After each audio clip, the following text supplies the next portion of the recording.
Hey, I'm making steamed fish for dinner. This dish is come quite regular on the table. I like to make it like having almost every week, if it's not like twice a month. And imagine that I hardly have steamed fish when I grew up because my mom's like to make it deep fried because to her it's the fishy smell of the steamed fish is not that appealing.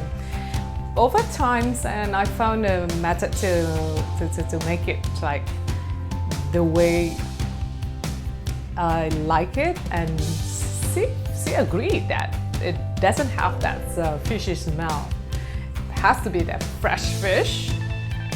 Make sure that fresh, and the most important, kids love it. And I thought that's one of the healthy dishes to serve.